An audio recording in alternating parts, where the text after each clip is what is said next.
Hello दोस्तों, स्वागत है आपका सोशियोलॉजी क्लासेस के हमारे यूट्यूब चैनल पे। तो आज हम देखने वाले हैं रिसर्च से संबंधित कुछ महत्वपूर्ण फैक्ट्स या क्वेश्चंस। जैसा कि आप सभी जानते हैं कि RPSC असिस्टेंट प्रोफेसर का जो है GS अर्थात थर्ड पेपर का एग्ज़ाम डेट आ गया है, जो कि 7/1/2024 को होना है।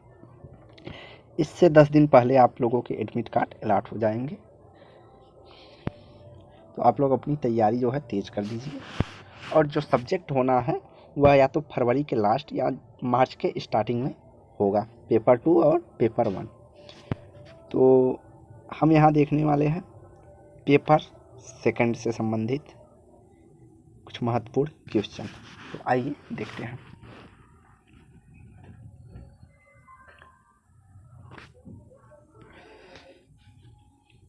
आज का पहला प्रश्न जो है वह है सामाजिक शोध का परिमाणात्मक विधि क्या है?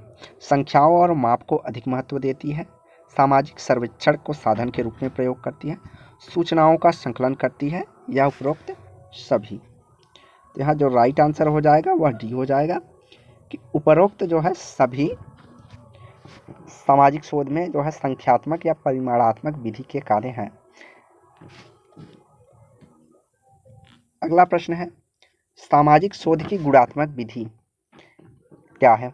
तो सामाजिक शोध के संदर्भ में केवल गुणों को महत्व देती है, अध्ययनरत इकाइयों का वर्णन मात्र करती है, सामाजिक शोध के विषय के संबंध में वर्तमान परिस्थिति की विवेचना करती है, या उपरोक्त सभी।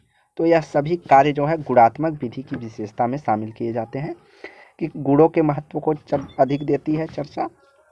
इनके अलावा अध्ययनरत इकाइयों का वर्णन मात्र करती है, इसको डाटा में वो नहीं करेगी। और तीसरा जो है सामाजिक शोध के विषय के संबंध में वर्तमान परिस्थिति जो है चल रही है उसकी विवेचना करती है। अगला प्रश्न है निजाति शब्द ग्रीक शब्द एथनो से लिया गया है, इसका शाब्दिक अर्थ क्या है? समाज, राष्ट्र, धर्म या क्षेत्र। तो निजाति शब्द जो ग्रीक शब्द से लिया गया है उसका शाब्दिक अर्थ जो है वह राष्ट्र है।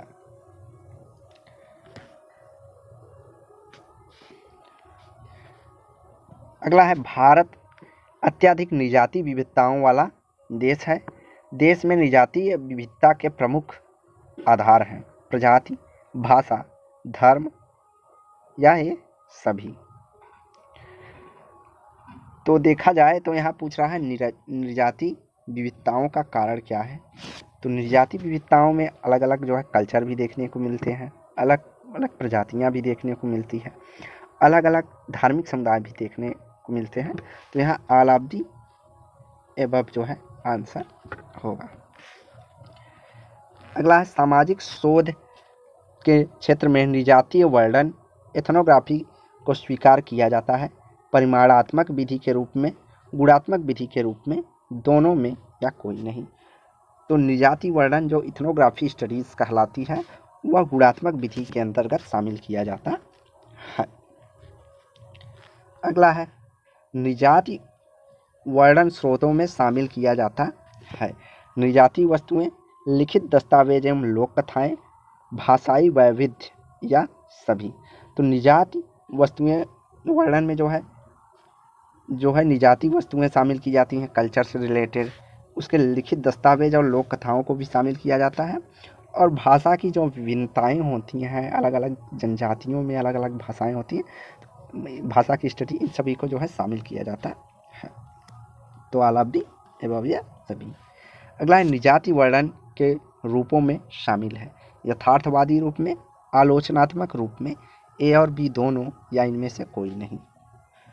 तो यहाँ राइट आंसर जो हो जाएगा थर्ड होगा, यथार्थवादी रूप अर्थात वास्तविक रूप में शामिल किया जाता है, और उनमें जो कमियां होती हैं उनकी भी आलोचना की जाती है, आलोचनात्मक रूप को भी शामिल किया जाता है।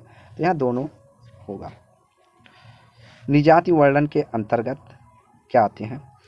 तो निजाति वर्णन के अंतर्गत आते हैं परिकल्पनाओं को अधिक महत्व दिया जाता है, सामाजिक घटनाओं को अन्वेषण को अधिक महत्व दिया जाता है, ए और बी दोनों या उपरोक्त कोई नहीं।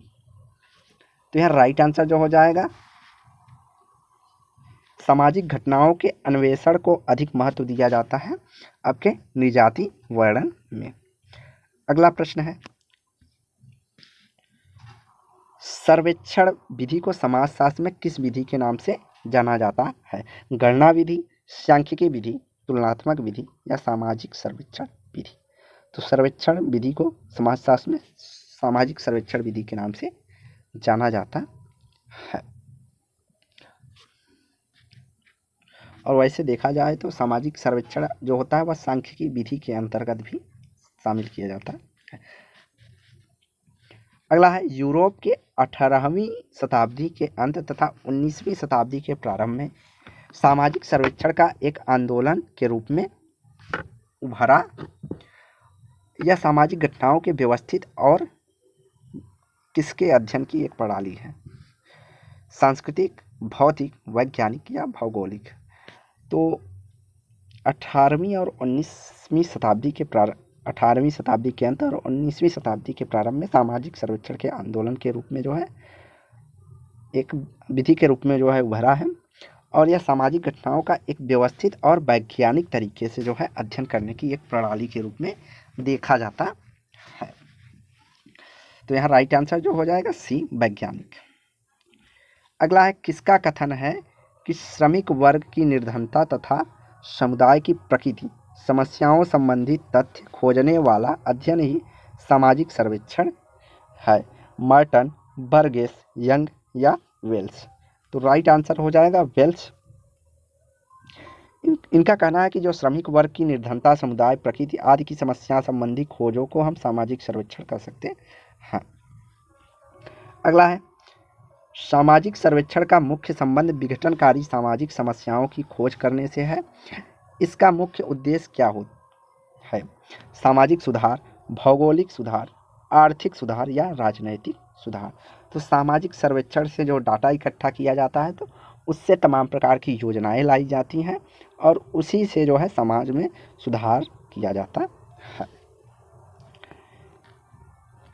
अगला है, निम्नलिखित में से सामाजिक सर्वेक्षण का क्षेत्र एवं विषय वस्तु कौन सा है? सामाजिक पर्यावरण, जनसंख्यात्मक विशेषताएं, विचार या मनोवृत्ति या सभी? तो सामाजिक सर्वेक्षण में सभी आएंगे कि सामाजिक पर्यावरण मतलब व्यक्ति के रहने की परिस्थितियाँ क्या क्या हैं, उनकी जनसंख्या क्या है, कितने बच्चे हैं, कितने महिलाएं हैं, कितने बूढ़े हैं, उनके विचार और मनोवृत्तियाँ क्या है कि वो क्या लाभ पाना चाहते हैं क्या नहीं। तो यह सभी जो है शामिल किए जाते हैं। अगला है, ऐतिहासिक अनुसंधान का मूल उद्देश्य किसके आधार पर वर्तमान को समझता है और भविष्य के लिए सतर्क करता है? सामाजिक, शैक्षणिक, भूतकाल या भविष्य क्या? तो ऐतिहासिक अनुसंधान जो होता है इसका मूल उद्देश्य होता है भूतकाल का अध्ययन करना और उसके आधार पर भविष्य में घटित होने वाली घटनाओं के प्रति जो है सतर्कता बनाए रखना। जैसे भूतकाल में कोई आक्रमण हुआ है, युद्ध हुआ है, तो उस युद्ध से सीख लेते हुए भविष्य की तैयारी अर्थात भविष्य में युद्ध के लिए तैयार रहना कहा जा सकता है या सतर्क रहा जा सकता है। तो इस तरह के जो होते हैं ऐतिहासिक अनुसंधान, उसमें भूतकाल का अध्ययन करके भविष्य के लिए सतर्कता की जाती है। अगला है, ऐतिहासिक अनुसंधान जब वैज्ञानिक विधि द्वारा किया जाता है तो वह कितने पद या चरण में सम्मिलित होते हैं? समस्या का चुनाव, समस्या का निर्धारण, परिणामों की व्याख्या?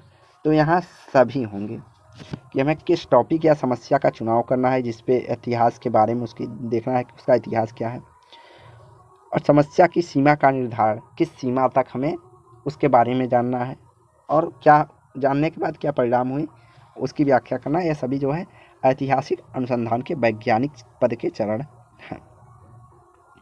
अगला है, ऐतिहासिक साक्ष्यों के स्रोत का मुख्यतः कितनी श्रेणियों में विभाजित किया जाता है? 2, 5 या 7 या 3?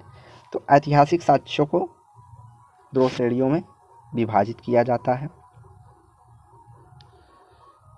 एक तो ऐसी ऐतिहासिक श्रेणी होती है जो किसी व्यक्ति या आज के पूर्व अनुभव पे हमें प्राप्त होती है, उसे मौखिक, और दूसरा लिखित में होगा। जो लिखित होगा जैसे इतिहास बुक, किताबें, शिलालेख, ये सब जो है ऐतिहासिक साक्ष्यों या स्रोतों के रूप में देखे जाते हैं। अगला है, ऐतिहासिक साक्ष्यों के स्रोत के अंतर्गत निम्न में से कौन सा प्राथमिक स्रोत का उदाहरण है? न्यायालयों के निर्णय, आत्मचरित्र वर्णन या अभिलेख?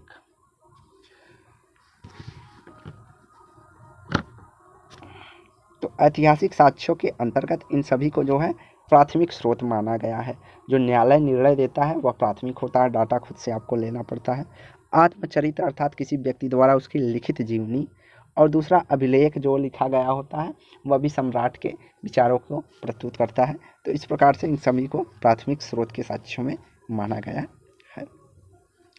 अगला है, ऐतिहासिक साक्ष्यों के अंतर्गत इनमें निम्न में से अनुसंधान के क्षेत्र कौन से हैं? संस्थाओं द्वारा किए गए कार्य, बड़े शिक्षा शास्त्रियों और मनोवैज्ञानिकों के विचार, शिक्षा के लिए संवैधानिक व्यवस्था का अध्ययन। तो ये सभी जो है ऐतिहासिक साक्ष्यों के अंतर्गत अनुसंधान के क्षेत्र में लिए जा सकते हैं। अगला है, निम्नलिखित में से कौन ऐतिहासिक अनुसंधान विधि के महत्व को प्रदर्शित करता है? अतीत के आधार पर वर्तमान का ज्ञान, परिवर्तन की प्रकृति, अतीत के प्रभाव का मूल्यांकन या सभी? तो यहाँ राइट आंसर हो जाएगा सभी। अगला है, जब हम विभिन्न सामाजिक घटनाओं के बीच पाए जाने वाले समानताओं और असमानताओं की तुलना करके क्रमबद्ध एवं व्यवस्थित रूप से कोई निष्कर्ष निकालते हैं तो उसे क्या कहते हैं? रचनात्मक विधि, तुलनात्मक विधि, क्रियात्मक विधि या इनमें से कोई नहीं। जब हम समानताओं और असमानताओं की तुलना करने के बाद किसी व्यवस्थित निष्कर्ष पे पहुंचते हैं तो उसको हम तुलनात्मक विधि मानते हैं, जैसा कि मैक्स वेबर ने किया था धर्म के संबंध में। अगला है, वह कौन सी विधि या पद्धति है जिसके अंतर्गत दो या दो से अधिक सामाजिक तथ्यों, इकाइयों, समुदायों को अध्ययन का आधार मानते हुए उसकी एक दूसरे से तुलना की जाती है? तो जहाँ भी तुलना की बात हो जाए तो डेफिनेटली वह क्या होगा? तुलनात्मक विधि। अगला है, निम्नलिखित में से कौन सा व्यवहार सांख्यिकी की प्रमुख विधियां हैं? वर्णनात्मक, अनुमानिक, ए और बी दोनों, या विश्लेषणात्मक? तो व्यवहारिक सांख्यिकी की प्रमुख विधियों में वर्णनात्मक और अनुमानिक दोनों शामिल हो जाते हैं, जबकि विश्लेषणात्मक जो है वह गुणात्मक विधि के में देखा जाता है। तो यहाँ राइट आंसर जो हो जाएगा वह सी हो जाएगा। अगला है, किसने कहा है कि अवलोकन सभी प्रकार की इंद्रिय ग्राह्य विषय वस्तु का अवलोकन है? मोजर, गाल्टुंग, सल्टिच या वुल्फ? तो यहाँ राइट आंसर हो जाएगा गाल्टुंग ने कहा कि जो भी वस्तुएं आँखों से देखी जा सकती हैं वह अवलोकन की विषय वस्तु है। अगला है, ठोस अर्थ में अवलोकन में कानों एवं वाणी की अपेक्षा आँखों को अधिक उपयोग किया जाता है। तो यह किसने कहा है? C.A. मोजर, P.V. यंग या जॉर्ज लुंडबर्ग? तो यहाँ मोजर जो है रिपीटेड कर दिया गया है, तो यह C.A. मोजर का ही कहना है कि ठोस अर्थ में अवलोकन में कानों एवं वाणी की अपेक्षा आँखों का अधिक उपयोग किया जाता है। अगला है, मानव इंद्रियों के द्वारा प्रत्यक्ष गहन अध्ययन को क्या कहते हैं जो ज्ञान संग्रह की मौलिक विधि है? निदर्शन, अवलोकन, प्रतिदर्शन, व्याकरण? तो जहाँ भी प्रत्यक्ष और गहन अध्ययन की बात हो, आँखों के माध्यम से बात हो, तो वह सब क्या होगा? अवलोकन विधि के अंतर्गत शामिल किया जाता है। अगला है, निम्न में से कौन अवलोकन के प्रकार हैं? व्यवस्थित अवलोकन, सहभागी अवलोकन, क्षेत्र अवलोकन या सभी? तो ये सभी जो है अवलोकन के प्रकार जो है। अगला है, किस पद्धति के द्वारा शोधकर्ता सामाजिक घटनाओं तथा उनकी वस्तु स्थिति यथार्थ के रूप में निरीक्षण करने तथ्यों को संकलित करते हैं? निरीक्षण करके तथ्यों को संकलित करते हैं। अवलोकन, प्रेक्षण, अवबोधन या अवर्चन? तो जब शोधकर्ता सामाजिक घटनाओं की विषय वस्तु की यथार्थ अर्थात वास्तविकता को रूप में निरीक्षण करता है तो वहाँ पे अवलोकन विधि का जो है प्रयोग किया जाता है। अगला है सामाजिक अनुसंधान की पद्धतियों में अत्यंत महत्वपूर्ण स्थान किसका है, जो अपने बारे या अपने समाज के बारे में बोलकर सूचित करता या कर सकता है। साक्षात्कार, संख्यात्मक विश्लेषण, संबोधन, अभिनंदन। तो सामाजिक अनुसंधान की पद्धतियों में जो है सबसे महत्वपूर्ण होता है जिसमें बोलकर सूचित किया जाता है या बोल के डाटा इकट्ठा किया जाता है पूछकर, तो वह डेफिनेटली आपका इंटरव्यू या साक्षात्कार होगा। अगला है वह व्यवस्थित प्रविधि जिसमें अनुसंधानकर्ता संबंधित व्यक्ति या व्यक्तियों से स्वयं मिलकर बातचीत करके तथा उत्तर प्रत्युत्तर द्वारा किसी विषय के बारे में वास्तविक ज्ञान प्राप्त करने का प्रयास करता है, तो यह कहलाती है सर्वेक्षण, निर्वचन, प्रतिवेदन, लेखन या साक्षात्कार। तो जहाँ उत्तर प्रत्युत्तर स्वयं मिलकर बातचीत होती है तो वह साक्षात्कार होता है। किसने साक्षात्कार को मूल रूप से सामाजिक अंतःक्रिया की एक प्रक्रिया माना है?